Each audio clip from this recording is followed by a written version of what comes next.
یا صادق صاحب آپ کے ساتھ بات کریں گے، پھر ہم آپ سے سوالات لیں گے انشاءاللہ۔ گزارش ہے کہ جو بھی آج پاکستان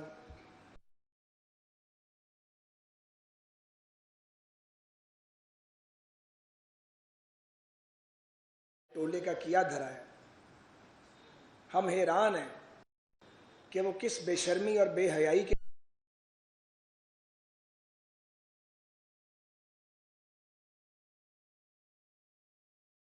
لے لیں۔ یہ چھوڑ دیجیے پلیز، اگر آپ یہ صرف اس ریلوے کی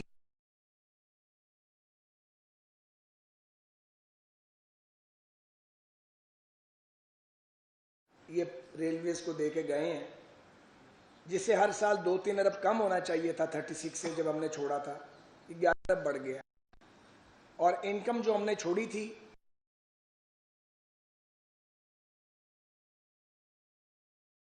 ان کا خسارہ جو ہے وہ یہ ریلویز کو دے کے گئے ہیں، جس سے ہر سال 2-3 ارب کم ہونا چاہیے تھا 36 سے جب ہم نے چھوڑا تھا، 11 ارب بڑھ گیا، اور انکم جو ہم نے چھوڑی تھی اس میں انہوں نے برائے نام اضافہ کیا ہے اور سارے نظام کو تلپٹ کر گئے ہیں۔ اس کی تفصیل میں جانے کی اس وقت ضرورت نہیں ہے، آپ لوگوں کو معلوم ہے، اور یہ صرف ریلوے کا حال نہیں ہے، پاکستان کے ہر ادارے کا عمران مافیا اور اس کے ساتھ جو سیاسی مسخرے تھے اور سیاسی یتیم تھے انہوں نے ان کا کباڑہ کر دیا۔ اور اب یہ شخص جو ہے یہ 2-4 باتیں تواتر سے کر رہا ہے، اس لیے ضروری ہو گیا کہ اس کا ساتھ ساتھ جواب دیا جائے۔ ایک تو یہ کہ جو آدمی دوسروں کو چور کہتا ہے وہ خود کیا ہے؟ خود یہ عادی چور ہے۔ عادی چور سے مراد یہ ہے، اور عادی مفت خور ہے۔ ساری زندگی یہ آدمی لوگوں کے مال پہ پلا ہے، کرکٹ کے دور سے لے کے آج تک اس کا یہی وتیرہ ہے۔ اسے کوئی پوچھے کہ تم 300 کنال کے گھر میں رہتے ہو، تھوڑا سا انکم ٹیکس دیتے ہو، یہ بجلی کا 1 مہینے کا بل اتنا نہیں آتا جتنا تم انکم ٹیکس دیتے ہو، تو تمہارا کاروبار کیا ہے؟ تم جو لوگوں پر انگلیاں اٹھاتے ہو، کبھی تم نے بتایا تمہارا کاروبار کیا ہے؟ تم روٹی کس طرح کماتے ہو؟ مگر اس سوال کا کبھی جواب نہیں دیں گے۔ لوگوں پر اعتراض کرے گا جی فلاں کے بچے جو ہیں وہ باہر بیٹھے ہوئے ہیں، تو تمہارے اپنے بچے کالا شاہ کاکو میں بیٹھے ہوئے ہیں، وہ بھی تو باہر ہی بیٹھے ہوئے ہیں۔ اور اگلی بات یہ ہے کہ ان کے بارے میں ہم تو اب کہہ رہے ہیں، ڈاکٹر اسرار مرحوم اور حکیم سعید مرحوم دہائیوں پہلے بتا گئے تھے کہ پروجیکٹ عمران لانچ ہوگا، اور ابھی تھوڑے دن پہلے اس کی تصدیق جن صاحب نے دی ہے ان کو آپ سب جانتے ہیں، اور انہوں نے اس انتخابی حلقے میں جہاں پی ٹی آئی کی حمایت وہ کر رہے تھے، انہوں نے کھڑے ہو کے کہا کہ پروجیکٹ عمران جو تھا وہ لانچ کیا گیا تھا۔ اب اصل مسئلہ یہ ہے کہ بعض لوگوں کو یہ ہضم نہیں ہو رہا کہ پروجیکٹ ناکام کیسے ہو گیا۔ پروجیکٹ تو اسی وقت ناکام ہو گیا تھا، یہ نان سٹارٹر تھا جب شروع کیا گیا تھا، اور یہ آج شخص آوازیں دے رہا ہے اسٹیبلشمنٹ کو اور جوڈیشری کو کہ آئیں اور ملک کو بچائیں۔ اس کا کیا مطلب ہے؟ یہ وہ آدمی ہے جو آئین سے کھلواڑ بھی کرتا ہے، جمہوریت کا نام بھی لیتا ہے، اور آئین کی حدود سے ہمیشہ تجاوز کرتا ہے۔ اس کے صدر کا بھی یہی حال ہے، اس کے اسپیکر کا بھی یہی حال تھا، پنجاب میں بھی انہوں نے یہی کیا ہے، انہوں نے آئین کو ردی کی کتاب سمجھا، اور یہ پوری پارٹی اسی کام پہ لگی ہوئی ہے۔ گھر سے لے کے جماعت تک ان کا ایک ہی کام ہے، یا جادو ٹونے کے ذریعے لوگوں کو پاگل کرو، یا ان کو چور بناؤ، یا ان کو غدار بناؤ۔ غداری کے ٹائٹل مارشل اور ڈکٹیٹر دیا کرتے تھے، یہ سول مارشل اور ڈکٹیٹر ہے ذہنی طور پہ، مطلق العنان آدمی ہے، یہ چاہتا ہے کہ اور کوئی آواز نہ آئے، صرف اس کی آواز آئے۔ یہ نہیں ہو سکتا۔ 22 کروڑ کا ملک ایک غیر متوازن آدمی کی خواہشات کا غلام نہیں ہو سکتا۔ یہ غیر متوازن آدمی بھی ہے اور احسان فراموش بھی ہے۔ اس کی فطرت ہے کہ جس نے اس پر احسان کیا اس نے اسی کو ڈسا اور اسی کی چھت تھالی میں چھید کیا۔ اور آج کل بھی یہ جن کو گالیاں دیتا ہے وہ اس کے محسن ہیں، جو انگلی پکڑ کے اس کو چلا رہے تھے۔ اسے تو 2 قدم چلنا نہیں آتا تھا۔ جب وہ تمہارے لیے دوسرے ملکوں میں جا کے جو تمہارا کام تھا وہ کرتے تھے، اور وہ پیسے مانگتے تھے کہ ملک کسی طرح چلے، اس نلائی کا کام وہ کرتے تھے، تب ٹھیک تھے۔ جب اسے یہ مشورے دیتے تھے کہ بس کرو، اپوزیشن پہ یلغار بند کرو، تم حکمران ہو، ملک چلاؤ، اپوزیشن کو دیوار میں زندہ چننا تمہارا کام نہیں ہے، اس نے ایک بات نہیں سنی۔ پھر یہ کہتا ہے جی سازش ہوئی ہے۔ کیا سازش ہوئی ہے؟ تم کسی سے ہاتھ ملانے کے روادار نہیں ہو، تمہیں لوگوں کے نام تک نہیں آتے اپنے ساتھیوں کے، تم انہیں پہچانتے ہی نہیں ہو، خود تم خوشامدیوں میں گھرے ہوئے اور درباریوں میں اور میراسیوں میں. تو تمہارے لوگوں نے کیا تمہارے ساتھ ایگریمنٹ کیا ہوا تھا ساری زندگی رہنے کا؟ بالکل ہم نے رابطہ کیا ان کے ایم این ایز اور ایم پی ایس کے ساتھ، یا انہوں نے ہم سے رابطہ کیا؟ کرنا نہیں تھا. کیا کانسٹیٹیوشن میں اس کی شک موجود نہیں ہے نو کانفیڈنس کی؟ کون سا کام غیر آئینی ہوا ہے؟ اور ہم پوری ذمہ داری سے یہ بات کہتے ہیں، ہم نے ایک آنا کسی کو آفر نہیں کیا اور نہ ایک آنا ہم سے کسی نے مانگا ہے، لیکن اس کی کوئی کارکردگی نہیں تھی. آج یہ مہنگائی کا رونا رو رہا ہے، یہ جو کچھ ہے تم کر گئے ہو. تم نے آئی ایم ایف سے معاہدے کیے، ہم نے تو نہیں کیے. ہم تو اپنے دور میں ریکارڈ پہ کہہ رہا ہوں آئی ایم ایف کو سی آف کر گئے تھے. ہم نے تو لوڈ شیڈنگ زیرو کر دی تھی. ہم واپس آئے ہیں تو گھنٹوں کی لوڈ شیڈنگ، اور سینکڑوں ارب کے سرکولر ڈیٹ کا جو ہے وہ ہمیں تحفہ تم دے گئے ہو قوم کو، اور ہمیں ایک جلتا بلتا پاکستان ملا ہے. اور میں یہ بھی کہنا چاہتا ہوں، سب سے آسان تھا کہ ہم بھاگ جاتے، بہت آسان تھا. 1 روپیہ پیٹرول کی قیمت نہ بڑھتی، ہمارے ذمہ تو آتا بھی نہیں تھا. نو کانفیڈنس ہو گئی تھی، ہم عام انتخابات کا اعلان کر دیتے. یہ تو ہمارا مطالبہ تھا کہ ملک میں انتخابات ہونے چاہیے. تو پھر کیا ہوا ہے؟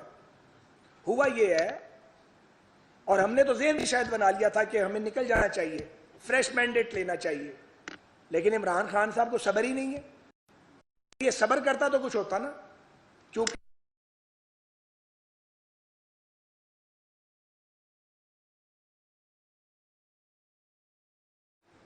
کیونکہ موصوف نے سختی تو کبھی کاٹی نہیں ہے، اور شوق ہے اپنے مخالفین کو، اس کو بھی جیل میں ڈال دوں گا، اس کو بھی جیل میں ڈال دوں گا.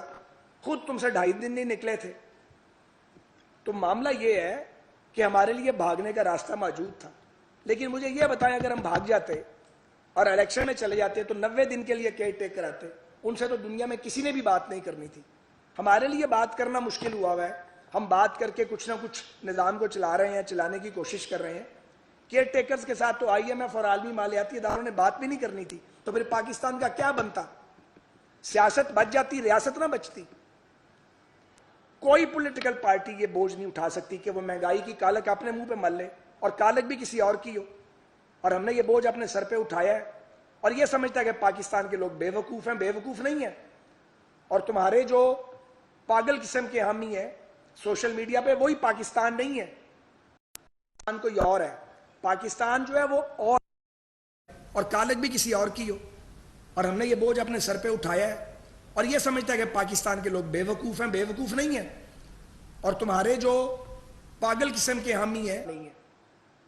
اور پھر یہ کھڑا ہو جاتا ہے بے شرموں کی طرح، بے حیاؤں کی طرح، اور وہ لمبی لمبی چھوڑنا شروع کر. لوگ جانتے ہیں کہ حقائق کیا ہے. لوگوں کو پتا تم اس ملک کے ساتھ کیا کر کے گئے ہو. ہم چیزوں کو ٹھیک کرنے کی کوشش کر رہے ہیں، اور تم وہاں چھوڑ آئے ہو پاکستان کو جہاں سے واپسی آسان نہیں ہے. اور پھر یہ کھڑا ہو جاتا ہے بے شرموں کی طرح. وہ نواز شریف کے ساتھی جنہوں نے، نواز شریف جس نے نیوکلیئر ایکسپلوژن امپورٹڈ حکومت ہے. اچھا، تمہارا پریزیڈنٹ جو ہے وہ امریکن سفیر جو ہے اس کی اسناد وصول کرے، اس کو guard of honour they president house میں. ہم نے کہا ہے، اور امریکیوں کے ہم ایجنٹ ہیں. وہ نواز شریف کے ساتھی جنہوں نے، نواز شریف جس نے نیوکلیئر ایکسپلوژن پہ کوئی کمپرومائز نہیں کیا تھا. بات آپ ایم ایل 1 اٹھا کے دیکھ لیں، آپ سارے ریلوے کے بیٹ رپورٹر ہیں. کچھ ہوا ایم ایل 1 پہ؟ ایون وہ جو پی ایم یو ہم نے بنایا تھا وہ بھی توڑ گیا. اب میں اس کو دوبارہ بنانے لگا ہوں. تو اور اس کی قیمت جو ہے وہ $3 بلین بڑھ گئی ہے اس نالائک کی وجہ سے، ایک پروجیکٹ کی. اور ہمارے پاس ایکویٹی میں ڈالنے کے لیے پیسہ نہیں ہے. سچی بات یہ ہے. تو یہ پاکستان کو ایک بھنور میں پھنسا گیا ہے، اور خود یہ نیرو کی طرح بانسری بجا رہا ہے کہ ٹھیک ہے ملک جل رہا ہے. اب پی ایم ایل این اور پیپلز پارٹی اور جو اتحادی ہیں ان کے ذمہ ڈل گیا ہے. میرا کام ہے گالیاں نکالنا، اور ملک جل رہا ہے اور میں نے آگ سینکنی ہے اس کی. یہ آدمی بے حس آدمی ہے. تو گزارش یہ ہے کہ اگر غداری ہو رہی تھی تو تم تو وزیر اعظم تھے نا بھائی، تو کمیشن بناتے، جوڈیشل کمیشن بناتے. تمہارے حامی تو ہر جگہ موجود ہیں، بنا لیتے نا تم. تو تم نے تو ایسا کوئی کام نہیں کیا، اور تم یہ کوشش کرتے رہے کہ اداروں کی مداخلت ہو رہی تھی. تو تم تو وزیر اعظم تھے نا بھائی، تو کمیشن بناتے، جوڈیشل کمیشن بناتے. تمہارے حامی تو ہر جگہ موجود ہیں، بنا لیتے نا تم. تو تم نے تو ایسا کوئی کام نہیں کیا، اور تم یہ کوشش کرتے رہے کہ اداروں کی مداخلت کروائی جائے. تم نے برملا اداکاروں کو کہا اور آج بھی کہتے ہو کہ مداخلت کرو. بنتا ہے وہ ڈنکے کی چوٹ پہ آئین توڑنے کی بات کرتا ہے, کبھی وہ عدلیہ کو آوازیں دیتا ہے, کبھی وہ فوج کو آوازیں دیتا ہے, اور ملک میں تبدیلی لے کے آئیں. اس کا کیا مطلب ہے؟ اس سے بڑی کوئی غیر آئینی بات ہو سکتی ہے؟ کوئی بے حیائی ہو سکتی ہے اس سے بڑی؟ اور ایک آدمی جو جمہوریت کا چیمپئن بنتا ہے وہ ڈنکے کی چوٹ پہ آئین توڑنے کی بات کرتا ہے, کبھی وہ عدلیہ کو آوازیں دیتا ہے, کبھی وہ فوج کو آوازیں دیتا ہے. اور ادارے جو ہیں وہ چونکہ آئینی حدود میں کام کر رہے ہیں ایٹ لارج, تو پھر ان کو گالیاں نکالتا ہے. پیدا ہو, اداروں سے نفرت پیدا ہو, تو کس کے ٹارگٹ کرتا ہے؟ کبھی پوری فوج کو ٹارگٹ کرتا ہے. اس کی جو زبان ہے اسے بند نہیں ہو سکتی کہ گالیاں نکالنے سے. تم تنقید کرو اپنے سیاسی مخالفین پر, لیکن یہ جان کے یہ سارا کچھ کرتا ہے تاکہ لڑائی کرائی جائے, ملک میں انتشار پیدا ہو, اداروں سے نفرت پیدا ہو. تو کس کے ایجنڈے پہ کام کر رہے ہو تم؟ پوچھیں عمران خان سے یہ کس کے ایجنڈے پہ کام کر رہا ہے؟ یا یہ دیوانہ ہو گیا, باولا ہو گیا, سوچ کچھ نہیں رہا, یا یہ اتنا مکار آدمی ہے کہ وہ سمجھتا ہے کہ ممبے اور لوٹ مار کے کس سے زبان زدے عام ہے کہ ایس پی اور ڈی سی کی پوزیشن کے لیے اور کی پوزیشنز کے لیے بھی پیسے دیے جاتے تھے. سنا آ رہے تھے ملک کے سب سے بڑے صوبے کو, وہ آج بھاگیں گے محترمہ, وہ ہے ہی نہیں ملک میں موجود. اور عثمان بزدار کی نالائکی کے اور لوٹ مار کے کس سے زبان زدے عام ہے کہ ایس پی اور ڈی سی کی پوسٹنگ کے لیے اور کی پوزیشنز کے لیے بھی پیسے دیے جاتے تھے. سنا زبان زدے عام ہے یہ باتیں. لوگ سوال کرتے ہیں جی ان کو پکڑتے کیوں نہیں ہیں؟ ان کو پکڑنا ہمارا کام نہیں ہے, ہم پی ٹی آئی نہیں ہے. جو پکڑ دھکڑ پہ حکومت لگ جائے گی وہ وہی کام کرے گی. ہمارا کام ملک چلانا ہے. یہ کام عدالت جو احتساب کے ادارے ہیں ان کا کام ہے, اور وہ اپنا کام کرنا جب ہوگا کریں گے. ہمارا کام نہیں ہے ان کے لے کے پڑ جائیں. پھر نیب لاء کی بات کرتا ہے کہ جی یہ کیس ختم کرانا چاہتے ہیں. مجھے آپ بتائیے کہ جو جھوٹ کی بنیاد پہ مقدمات بنے, میں 16 ماہ جیل میں رہا اور میرا بھائی, کیا سپریم کورٹ نے عمران خان کے دورہ اقتدار میں ان کے منہ پہ کالک نہیں ملی؟ سپریم کورٹ کے 2 آنریبل ججز نے, کیا آحسن اقبال صاحب, مفتاح میمن صاحب, شاہد خاقان صاحب, حنیف عباسی صاحب, رانا ثناء اللہ خان صاحب, ان کے مقدمات کے اندر عدالتوں نے نیب کے بارے میں, حنیف عباسی صاحب کا تو نیب کا نہیں تھا, باقی سب کا, اور رانا ثناء اللہ صاحب کے پیچھے بھی نیب لگی رہی, تو عدالتوں نے فیصلے نہیں دیے؟ ہائی کورٹس نے, سپریم کورٹ نے. ہم کہہ رہے ہیں ہم نے جو قانون میں تبدیلی کی ہے وہ جو عدالتی آبزرویشنز تھیں اعلیٰ ملک کی عدالتوں کی, ان کی روشنی میں کی ہیں. کوئی بدماشی تھی, کوئی دادا گیری ہے بھائی کہ تم 2 نمبر لوگوں کو بٹھا دو احتساب کے اداروں میں اور اس کے بعد سب لوگ ان کے آگے جھک جائیں غلاموں کی طرح؟ کوئی غلامی کا نظام چل رہا ہے؟ نہیں چل رہا. اور نیب کوئی پوتر ادارہ نہیں تھا, اسے تم نے پلیوٹ کیا تھا. وہاں اچھے لوگ بھی ہیں مگر تم نے ان کو جبر کے تحت, اور تمہارے سہولت کاروں نے, تم لوگوں نے مل کے ملک کی اکانومی کا کھانا خراب کر دیا. سول سرونٹ سے ایک سائن کرنے کے لیے تیار نہیں تھے. آہستہ آہستہ ان کا اعتماد بحال ہو رہا ہے. اور یہ کہتا جی کہ یہ نیب ختم کرنے کے لیے آئے ہیں. بالکل نیب کو ختم ہونا چاہیے. ہم تو کہتے ہیں وقت آئے گا جب نیب ختم ہوگی اور ایک آزاد ادارہ بنے گا اکاؤنٹیبلٹی کا, جس پہ کوئی پریشر نہیں ہوگا. وہ بھی وقت آئے گا, وہ وقت آئے گا انشاءاللہ تعالی. لیکن جو ہم نے نیا نیب قانون بنایا ہے وہ جو عدالتی احکامات ہیں, آبزرویشنز ہیں, اور جو سی آر پی سی ہے پاکستان میں, جو مروجہ قانون ہے, اس کی روشنی کے اندر بنایا ہے. کسی کی ویل اور وش کے تابع نہیں بنایا. یہ جھوٹ بولتا ہے, منہ پھاڑ پھاڑ کے اس کا خیال ہے اس کو جواب نہیں دیا جائے گا. اور کون سا پاکستان کا چور ہے تمہاری بکل میں موجود نہیں ہے, جو تمہارے خرچے چلاتے ہیں, جو تمہاری اے ٹی ایمز ہیں, اور احسان فراموش اتنا جس کا کھاتا ہے اسی کو کاٹتا ہے. اسی نے جہانگیر ترین صاحب کو کاٹا, انہوں نے علیم خان صاحب کو کاٹا, اور آج کل یہ انہیں کاٹتا ہے جو اس کی انگلی پکڑ کے چلاتے تھے. تو تمہیں تو کاٹنے کی بھائی عادت ہے, مگر یہ نہیں ہوگا کہ تمہیں جواب نہیں ملے گا. 22 سال کی جدوجہد ہے, نہیں 22 سال کی لفنٹری ہے تمہاری. ٹپیکل میں لاہوری لفظ یوز کر رہا ہوں, آوارہ گردی کی ہے, انٹرنیشنل آوارہ گرد ہیں آپ نے 22 سال صرف لفنٹری کی ہے. کون سی سیاست کی ہے؟ پرویز مشرف کا ساتھ دے کے تو جدوجہد کر رہے تھے, جب گھاس نہیں پڑی تو پھر ہمارے ساتھ آ گئے تھے. کوئی پولیٹیکل سٹرگل نہیں ہے آپ کی. آپ نے ایک کلٹ ڈیولپ کیا ہے اور اس کے پیچھے سرمایہ ہے, اس کے پیچھے غیر ملکی سرمایہ کاری ہے. اسی لیے تو فورن فنڈنگ والا جو کیس ہے آپ چلنے نہیں دیتے, دوسروں کو تانے دیتے تھے جی اسٹے آرڈر کے پیچھے چھپتے ہیں. خود اسٹے آرڈر کتنے لیے ہیں کبھی بتایا ہے؟ ہم سب کو کہتے تھے ضمانتوں پر ہیں, اب خود ضمانتوں پر ہو. اور بزدل اتنا ہے کہ جب کوئی چیز اناؤنس کرتا ہے خود چھپ جاتا ہے، کبھی پش اپ لگانی شروع کر دیتا ہے، کبھی جا کے پشاور میں سی ایم ہاؤس کی پناہ لے لیتا ہے۔ یہ لیڈر اس طرح کے ہوتے ہیں کہ اپنے کارکنوں کو آگے لگا کے خود بھاگ جائیں اور چھپ جائیں؟ تو میں یہ گزارش کرنا چاہ رہا ہوں کہ یہ آدمی بنیادی طور پہ ایک فتنہ ہے، اور میں نے پہلے بھی کہا تھا جب انہوں نے نازیبہ گفتگو کی تھی خواتین کے بارے میں، اس پر شیاطین اترتے ہیں، لوگ ہیں نا جن پر شیاطین اترتے ہیں، یہ بھی ان میں سے ایک ہے۔ اسے اللہ تعالیٰ سے معافی مانگنی چاہیے، بہتان تراشی کی، جھوٹ کی، لوگوں کو ناجائز جیلوں میں ڈالنے کی، فتنہ پھیلانے کی، اپنے اقتدار کے لیے فساد پھیلانے کی، اللہ سے معافی مانگنی چاہیے، ہم سے نہیں، خدا سے معافی مانگے۔ بہت بڑا بوجھ اٹھایا اس نے اور اس کے ساتھیوں نے، جو اس کے ساتھ بات درباری ہیں۔ ایک آدمی کو خوش کرنے کے لیے تم یہ سب کچھ کرتے ہو، اس کی طرف دیکھتے ہو۔ ہم بھی اپنی قیادت کا بے پناہ احترام کرتے ہیں، اختلاف بھی کرتے ہیں، ڈنکے کی چوٹ پہ کرتے ہیں، ایشوز پر وہ ہماری بات سنتے ہیں۔ یہ کوئی بادشاہت اور غلامی کا نظام نہیں ہے۔ گو پاکستان میں آئیڈیل جمہوری سیاسی نظام نہیں ہے، میں نے کبھی نہیں کہا کہ آئیڈیل جمہوری سیاسی نظام ہے، لیکن ایسا نہیں ہے کہ لوگ اپنی قیادتوں کے سامنے بات نہیں کرتے ہیں، مگر تم نے جو کلٹ بنایا ہے محنت کر کے، اور تمہارے سہولت کاروں نے اور تمہارے فورن سپانسرز نے، یہ بے نقاب ہو رہا ہے اور بے نقاب مزید ہوگا۔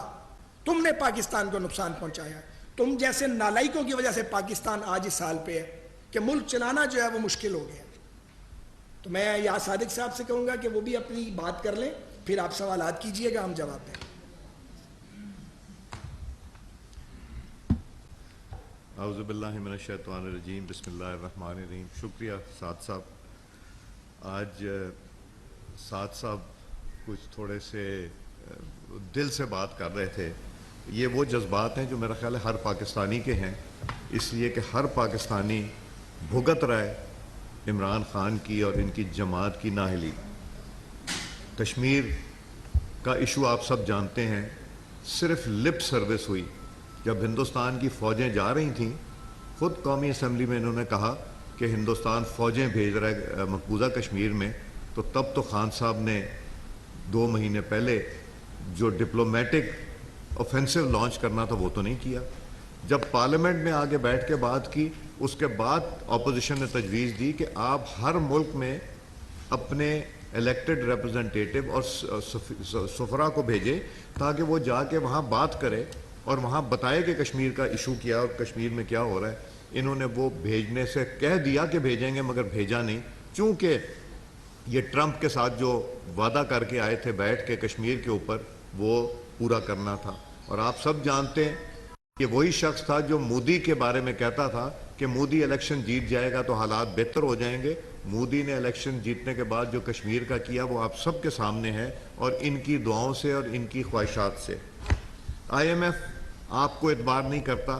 2019 میں جو ایگریمنٹ سائن کیا، ایک تو ہاتھ کاٹ دیے وزیر خزانہ آئی ایم ایف کا، governor state bank I M F کا۔ انہوں نے جو دستاویز پہ جن پہ دستخط کیے حکومت پاکستان کی طرف سے، جس کی اپروول کیبنٹ نے دی اور عمران خان صاحب نے دی، اس میں پاکستان کو جکڑ کے رکھ دیا۔ آج ہمیں جو بھگتنا پڑ رہا ہے وہ معاہدہ ہے جس کو آئی ایم ایف کہتے ہیں کہ ہم پاکستان پہ اعتبار نہیں کرتے، چونکہ یہ تحریری ایگریمنٹ کر کے بھی مکر جاتے ہیں۔ تو ہماری ساکھ پوری دنیا میں کمزور ہو رہی ہے۔ چین سے ناراضگی ہم نے لے لی، سعودی عربیہ سے ہم نے لے لی، ابو دھابی سے ہم نے لے لی، جو الحمدللہ اب تعلقات بہتر بھی ہوئے ہیں اور انشاءاللہ اور بہتر ہوں گے۔ سستی گیس، $3 کی گیس مل رہی تھی، آج $34 سے زیادہ ہے۔ لانگ ٹرم ایگریمنٹ کر سکتے تھے، موقع تھا، وہ نہیں کیے، انتظار کیا۔ تو یہ کہتے ہیں کہ جی میں پاکستان سے مخلص ہوں۔ اگر پاکستان سے مخلص ہوتے تو یہ ایگریمنٹس کیے ہوتے، چونکہ یہ آئی ایم ایف کے ایجنڈے پہ تھے۔ اور وہی پروفیسر اسرار صاحب اور حکیم سعید صاحب کی بات یاد آتی ہے، جو کئی برس پہلے انہوں نے اپنی وفات سے پہلے یہ بات کی تھی۔ پھر انہوں نے کرسی کا اتنا شوق ہے، حکمرانی کرنے کا شوق ہے کہ اس کے بغیر رہ نہیں سکتے۔ جتنا لٹکا سکتے تھے ووٹ آف نو کانفیڈنس کو لٹکایا کہ مجھے کوئی ہفتہ مل جائے، مجھے کو کچھ دن مل جائیں، مجھے کچھ گھنٹے مل جائیں، کچھ منٹ تک کی بات چلی گئی کہ میں کچھ منٹ وزیر اعظم رہ جاؤں۔ کہ جب vote of no confidence move ہو گیا تھا تو سب کو یہ معلوم تھا کہ ان کی حیثیت وزیر اعظم ختم ہو گئی ہے، مگر ہوس کرسی کی، اور اسی کرسی کی ہوس میں ان کے جو بیانات ہیں وہ بھی آپ نے دیکھے کہ اگر میں نہ رہا تو میرے منہ میں خاک، مگر یہ کہتے تھے اگر میں نہ رہا تو فوج کے ٹکڑے ہو جائیں گے، فوج تباہ ہو جائے گی۔ یہ کبھی کوئی وزیر اعظم یا کوئی پولیٹیکل ورکر اپنی فوج کے بارے میں ایسا بیان دیتا ہے؟ پھر سپہ سالار کے اوپر اٹیک، وہ بھی لوگوں کے پاس ویڈیوز ہیں کہ اندر بیٹھ کے کہتے ہیں میں کہوں گا کہ کچھ کریں، کوئی بہتری لے کے آئیں، کوئی تعریفیں کروں گا، سوشل میڈیا پہ آپ لوگ گالم گلوچ کرتے رہیں۔ یہ کوئی بچے تو نہیں ہیں کہ ان سے ڈھکی چھپی بات ہے۔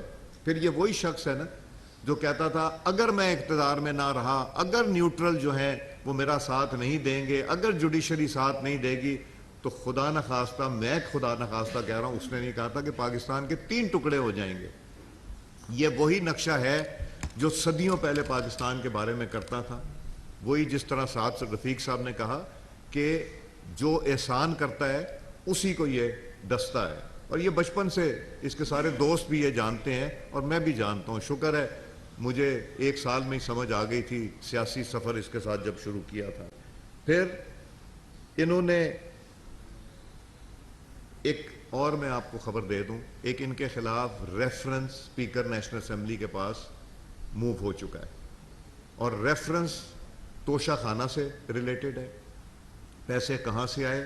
جس پیسے سے وہ توشہ خانہ کی چیزیں خریدی گئیں۔ انہوں نے ویسے ایک کام تو اچھا کیا، انہوں نے پورا صفایا کر دیا توشہ خانہ کا، جو پچھلے پرائم منسٹر چھوڑ گئے تھے انہوں نے تو صفایا کر دیا۔ وہ سستی انہوں نے وہاں سے توشہ خانہ سے چیزیں لی۔ نمبر 1 پیسہ کہاں سے آیا؟ پھر اس کے بعد جو بیچا اس کی رسیدیں کدھر ہیں؟ کس کو بیچا؟ کتنے کا بیچا؟ اس سے آمدن کتنی ہے اور اس کے اوپر ٹیکس دیا؟ شاید وہ جو 1 کروڑ روپے ٹیکس دیا ہے انہوں نے، شاید وہ اس کے حوالے سے ہو۔ تو میں اب بات مختصر کرتے ہوئے یہ ضرور کہوں گا کہ وہ ریفرنس جو موو ہوا ہے وہ انشاءاللہ 30 دن میں اسپیکر صاحب نے اس کا فیصلہ دینا ہے، اور پھر وہ الیکشن کمیشن کے پاس جائے گا جس نے 30 دن میں اس کے اوپر فیصلہ کرنا ہوگا۔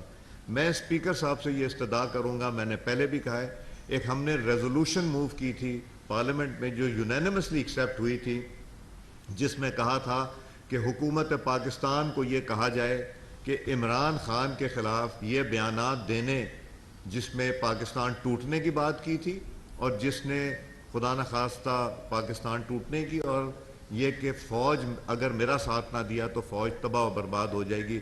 میں نے ان سے پہلے بھی کہا ہے، میں کو 2-3 دفعہ کہہ چکا ہوں کہ اس ریفرنس کو وہ حکومت پاکستان کو بھیجیں تاکہ یہ سپریم کورٹ آف پاکستان میں اس کو لیا جائے، اٹھایا جائے، اور آرٹیکل 6 کبھی تو لگانے کی بات کریں، اور اس سے بہتر موقع کوئی نہیں ہے۔ اور انشاءاللہ اس کا رستہ روکیں گے۔ اس نے جو پاکستان کو تباہ کرنے کی بات کی، 4 سال سے تو اس کے بچے، تینوں بچے یہاں نہیں آئے، 2 بیٹے اور 1 بیٹی، جس کو شاید یہ نہیں مانتے، وہ بھی پاکستان نہیں ہے، اور دوسرے کے بچوں کی بات کرتے ہیں کہ یہ وہ پاکستان میں نہیں رہتے۔ اپنے بچے تو لے آؤ، پہلے اپنے بچے یہاں لاؤ، ان کو پڑھاؤ، یہاں پہ کرو، یہاں کی تعلیم دلواتے، وہاں کیوں تعلیم دلوائی؟ پھر کیا وہ مسلمانوں کے گھر میں رہ رہے ہیں؟ یہ بھی ایک سوال ہے جو آج مجبوراً کرنا پڑ رہا ہے ان کی غلیظ زبان کی وجہ سے۔ شکریہ۔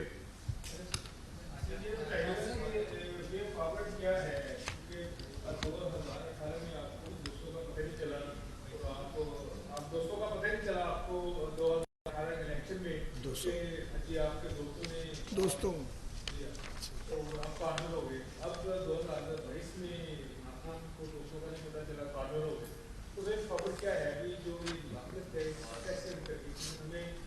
ریاست کا سوچنا ہے، پاکستان کا سوچنا ہے، کیونکہ آپ کمیشن میں تھے تو کمیشن کی آپ بات کرتے تھے، تو اس طرح کی پازیٹیوٹی ہے تاکہ ہماری سیاست ہے پازیٹیو سیاست کی طرف وہ ہم ترقی کر سکیں؟ دیکھیں، گزارش یہ ہے کہ وے فارورڈ تو اتنا مشکل نہیں ہے، وے فارورڈ تو بڑا واضح ہے۔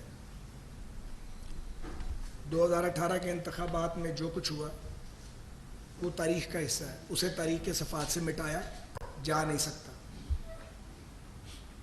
لیکن عمران خان صاحب اپنی کرنی کے نتیجے میں گئے ہیں، اور کرنی یہی ہے نا کہ ادارے آئین کی حدود میں کام کریں, ادارے امپارشل ہو. ہماری ڈیمانڈ یہی تھی نا سب کی, اور جینوئن ڈیمانڈ ہے نا یہ, اور مداخلت نہ کریں. اور آپ اراکین اسمبلی جو الیکٹ ہو کے آئے ہیں وہ اپنے فیصلے خود کریں. تو فیصلے ہوئے, اب دیکھیں نا یہ کل پرسوں لاہور ہائی کورٹ نہ سپریم کورٹ کا فیصلہ آیا پنجاب کے حوالے سے, کسی نے اعتراض نہیں کیا. بالکل بات سمجھ آتی ہے, ایک لاجیکل ڈیسیژن آیا جی کہ بھئی آپ لوگ اپنا بائی الیکشن ہونے دیں اور اس کے بعد اسمبلی مکمل ہو. تو اس کو کسی نے اپوز نہیں کیا.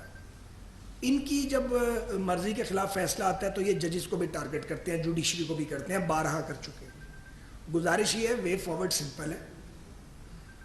وے فارورڈ یہ ہے کہ پولیٹیشین اپنے معاملات کو خود ریزالو کریں, ایک دوسرے کے ساتھ ڈائیلاگ کریں. کون ڈائیلاگ نہیں کرتا؟ ہم تو اپوزیشن میں بھی ڈائیلاگ کرتے تھے تو یہ کہتا تھا یہ NRO مانگتے ہیں. اس آدمی سے تو ڈر لگتا ہے بات کرتے ہوئے. کوئی عقل کی بات اس کے ساتھ کر ہی نہیں سکتے, کیونکہ وہ عقل کی بات کرنے کے لیے اس کو سارا کچھ جو ہے اس کی ذات سیلف سینٹرڈ آدمی ہے, وہ اس سے باہر دیکھنے کے لیے تیار ہی نہیں ہے.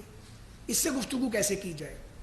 اور بارہ ایسے ہوا کہ اداروں نے اس کو جو ہے, جب یہ فیٹف والا ہو رہا تھا تو کیا اداروں نے رول پلے نہیں کیا؟ کیا اپوزیشن نے فیٹف پہ اس کی حکومت کو سپورٹ نہیں کیا تھا؟ ساری پولیٹیکل پارٹیز نے اس کو سپورٹ کیا, جو یہ ڈرافٹ لائے تھے اس کو امپروو کیا کہ بھئی پاکستان کے انٹرسٹ کی بات ہے. تو جو آدمی اپنے مخالف سے سلام لینے کا روادار نہیں ہے, جو ہاتھ نہیں ملاتا بطور وزیر اعظم, جس کی زبان گز بھر لمبی ہے, گالیاں دیتا ہر وقت, اس سے کوئی کیا بات کرے؟ مجھے آپ بتائیے. جب تک سیاستدان آئینی فریم ورک کے اندر رہتے ہوئے اپنے اپنے اختلافات کے باوجود لارجر پاکستان کے انٹرسٹ میں ایک دوسرے سے بات نہیں کریں گے تو بات بہتر نہیں ہو سکتی. لیکن جو آدمی بات کرنے کے لیے آمادہ ہی نہیں ہے اور صرف ابیوز کر رہا ہے, پھر ایک ہی راستہ رہ جاتا کہ یار اس کو زور لگا لینے تو پہلے اپنا, جب یہ تھک جائے گا زور لگا کے پھر بات کر لیں گے. پہلے ہوں گے. آپ نے ابھی ذکر کیا کہ آپ چاہتے تو آپ بات سکتے تھے, لیکن آپ نے مشکل میں یہ فیصلہ کیا کہ بوجھ اٹھانا ہے. یہ بوجھ آپ کی جماعت کسی کی ضمانت پر اٹھا رہی ہے یا خود سے آپ نے فیصلہ کیا؟ اور دوسرا آپ نے ذکر کیا کہ عمران خان باولا ہو چکا ہے. دیہات میں جو جانور باولا ہو جائے اس کے لیے ایک ہی حل ہوتا ہے کہ گولی ماری جائے. اب یہ شخص ہے باولا ہوا, اس کا آپ کے پاس کیا ہے؟ یہ کیا سوال ہے کسی سیاسی اختلاف مخالف کے بارے میں؟ میں نے ایک ورڈ یوز کیا, آپ اس سے بہت آگے جا رہے ہیں. میرا خیال ہے یہ مناسب, ایک منٹ بات ختم کر رہا ہے, یہ مناسب نہیں ہے عمران خان صاحب کے بارے میں جو آپ نے اشارتاً بات کی ہے. جو کرٹیسزم ہے وہ مجھے کرنے دیں, آپ سوال کریں. جی سر یہ بتائیے گا کہ آپ کی جماعت کا ایک بیانیہ تھا کہ 2018 میں دھاندلی کی, تو اب آپ کی حکومت ہے جنہوں نے دھاندلی کی تھی, کیا ان کے خلاف بھی اب تحقیقات کروائیں گے یا کارروائی ہوگی؟ گزارش یہ ہے جو دھاندلی کرنے والے کردار سے بہت سے تو ریٹائرڈ ہو چکے ہیں اور وہ جگہ جگہ بکھرے ہوئے تھے, کچھ خود ہی اعتراف کرتے پھر رہے ہیں. تو جو خود اعتراف کر رہے ہیں ان کے بارے میں ہمیں بات کرنے کی کیا ضرورت ہے؟ یہ مائک یہ پہلے مائک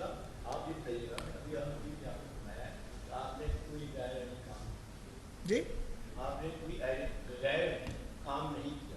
میں آپ کو بتا دیتا ہوں آپ نے کیا کیا. سوال کریں نا, سوال کریں. جب آپ نے ان کے اراکین اسمبلی کو چھوڑا تو آپ نے جمہوریت کی کون سی خدمت کی تھی؟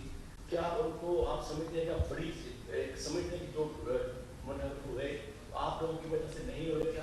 اور دوسرا آپ نے فرمایا کہ انہوں نے بہت کم ٹیکس دیا. جی آپ نے کہا کہ عمران خان نے بہت کم ٹیکس دیا. جی میں سمجھتا ہوں کہ آپ دونوں سے زیادہ انہوں نے ٹیکس دیا, اور 1 ارب روپیہ انکم ٹیکس ادا کیا جو کہ برابر خود کو ہوتا ہے, کیونکہ دونوں سے زیادہ تھا اور آپ دونوں سے زیادہ 1 ارب روپے کا انکم ٹیکس ادا کیا. یہ دونوں کا سوال ہے. نہیں, میرا خیال ہے آپ کی انفارمیشن درست نہیں ہے. انکم ٹیکس تو وہ ایاز بھائی جواب دیں گے آپ کو. میں یہ سمجھتا ہوں کہ عدم اعتماد کی شک پاکستان کے کانسٹیٹیوشن میں موجود ہے. میں نے نہیں ڈالی, نہ تسی ڈالی ہے, وہ 73 کے کانسٹیٹیوشن میں موجود ہے. اور ہر رکن اسمبلی کو یہ حق حاصل ہے کہ وہ اپنی رائے کا اظہار کرے, اور اگر وہ اپنی پارٹی کی رائے کے خلاف جائے گا تو وہ ڈی سیٹ ہوگا. سو میں ذاتی طور پہ اس فیصلے سے کہ جنہیں ڈی سیٹ کیا گیا اور ان کے ووٹ بھی کاؤنٹ کیے گئے ہیں اتفاق نہیں کرتا. ایک منٹ بھائی, ایک سیکنڈ بات تو پوری کرنا. اس سے میرا اتفاق نہیں ہے کہ آپ ڈی سیٹ تب ہوں گے جب آپ کا ووٹ کاؤنٹ ہوگا. بہرحال یہ ایک فیصلہ ہے, اس پہ عمل درآمد کیا گیا اور اسے ماننا پڑے گا, کیونکہ جب فیصلے آتے ہیں تو ضروری نہیں ہے کہ آپ کی مرضی کے آئیں یا آپ کی سوچ کے مطابق آئیں, آپ نے تسلیم کرنا پڑتا ہے. میرا ایک سیکنڈ, ابھی یاز صادق صاحب ایک ٹیکس کا جواب بتائیں گے. میں بھائی صاحب آپ کی بات کا جواب دیتا ہوں. ایک تو 1 ارب روپے انہوں نے ٹیکس نہیں دیا, 1 کروڑ روپے دیا ہے. دوسری بات, ہاں نہیں کوئی بات نہیں, گرمی بہت ہے. دوسری بات, جو 1.5 لاکھ روپے ٹیکس دیتا تھا, جب 1 سال میں پرائم منسٹر کی سیٹ پہ بیٹھ کے وہ کاروبار نہیں کر سکتا. اگر اس نے 1 کروڑ روپے ٹیکس دیا ہے تو توشے خانے کا کاروبار کیا نا انہوں نے.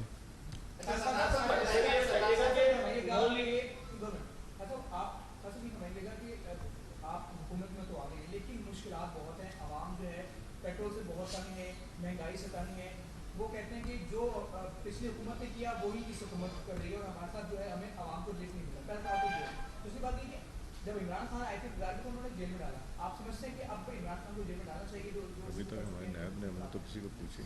دیکھیے, یہ ہم سیاسی مخالفین کو بلا جواز اور سیاسی انتقام کی بنیاد پہ جیلوں میں ڈالنے کے عمل کی بالکل حمایت نہیں کرتے, نہ کبھی کریں گے اس بات کی.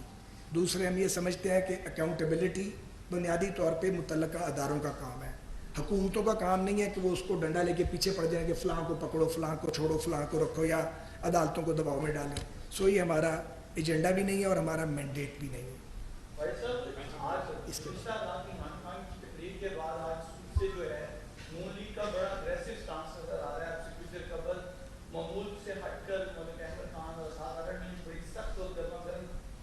بڑا اچھا کیا آپ بھی بھی بات کر رہے ہیں, خواجہ آصف صاحب بھی بات کر رہے ہیں, کیا یہ رات کا عمران خان کا ہٹ کرنا جو ہے مختلف ایسی جگہوں پر ہٹ کیا ہے کہ آپ لوگ آج معمول سے ہٹ کر جو ہے اگریسو سٹانس لے رہے ہیں؟ عموماً آپ کو کس طرح, میری زندگی کا تجربہ یہ ہے کہ شریف آدمی نل, اور میں لائیو کہہ رہا ہوں, ساری زندگی کا تجربہ ہے, رائٹ فرام اسٹوڈنٹ پالیٹکس, شریف آدمی کے ساتھ جھک کے بات کریں اور اس کی بے پناہ عزت کریں.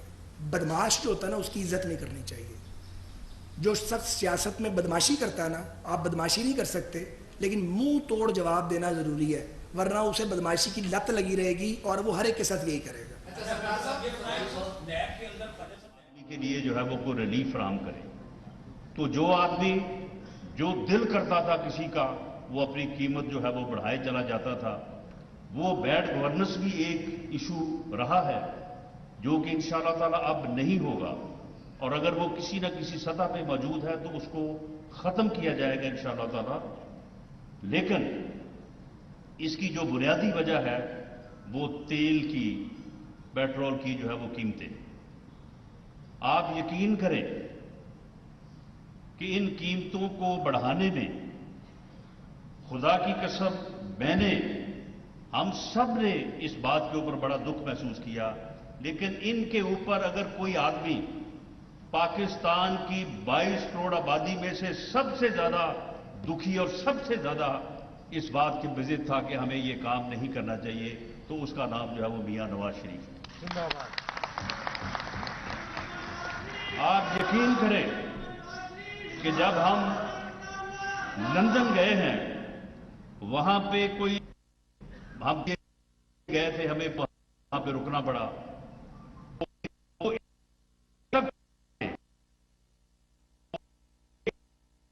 وفاقی وزیر داخلہ رانا ثناء اللہ. یوٹیوب پر گوگلی ٹی وی دیکھنے کے لیے youtube.com کی سرچ بار میں گوگلی ٹی وی ٹائپ کریں.